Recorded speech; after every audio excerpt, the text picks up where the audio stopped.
विधान परिषदेची निवडणूक जी आहे ती उद्या पार पडणार आहे। हॉटेल पॉलिटिक्स जे आहे ते पुन्हा एकदा पाहायला मिळते। पुन्हा एकदा आमदारांना हॉटेलवरती ठेवण्याची वेळ आलेली आहे। काय एकंदरीत कुठेतरी धाकधूक आहे म्हणून हे सगळं केलं जातंय काय नेमकं? अजिबात महायुतीमध्ये कुठल्याही प्रकारची धाकधूक नाही।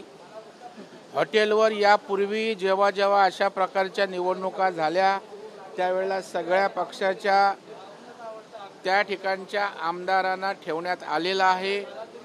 आमच्याकडे पुरेसं संख्याबळ आहे। भारतीय जनता पार्टी 5, शिंदेसाहेब 2 आणि अजितदादा 2 असे 9 उमेदवार जिंकून यायला आमच्यामध्ये कुठल्याही प्रकारची अडचण नाही आणि त्याच्यामुळे अडचण किंवा प्रश्न आहे तो महाविकास आघाडी समोर आहे। ज्या पद्धतीनं राष्ट्रवादी रोहित पवार असतील किंवा जितेंद्र आव्हाड त्यांचं म्हणणं आहे की आमच्या आमदारांवरचा आमचा विश्वास आहे म्हणून आम्ही हॉटेलमध्ये ठेवलं नाही। ज्यांचा विश्वास नाही त्यांनी असे प्रकार केले। यापूर्वी त्यांनी हॉटेलमध्ये ठेवले नाहीत का? आता विश्वास कारण त्यांच्याकडे एक्स्ट्रा आहेत। त्याच्यामुळं अनेक आमदारांनी सांगितलेलं आहे की आम्हाला हॉटेलमध्ये नको आणि त्याचा काय अर्थ हे निवडणुकीचा निकाल लागल्यावर कळेल।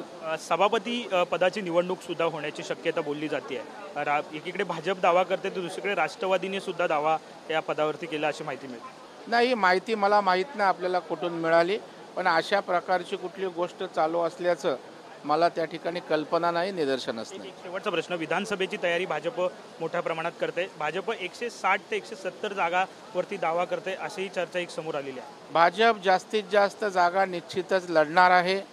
काल आमच्या राज्याचे निवडणूक प्रभारी सन्माननीय भूपेंद्र यादव, सहप्रभारी रेल्वे मंत्री अश्विन वैष्णव आणि देवेंद्रजींच्या नेतृत्वाखाली आमची एक बैठक झाली आणि निश्चितच या ठिकाणी महाराष्ट्रामध्ये जास्तीच्या जागा लढवायच्या, जास्तीच्या जिंकायच्या आणि महायुतीचं सरकार आणायचा अशा प्रकारचा निर्धार ताकदीनं आम्ही सगळ्यांनी केला।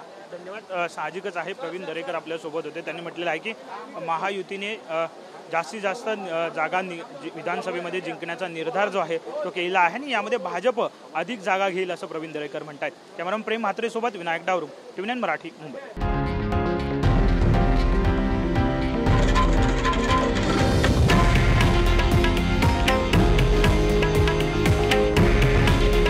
हे आहे देशातील नंबर 1 न्यूज नेटवर्क आणि आपण पाहत आहात TV9 मराठी। काळजी तुमची, हित महाराष्ट्राचं।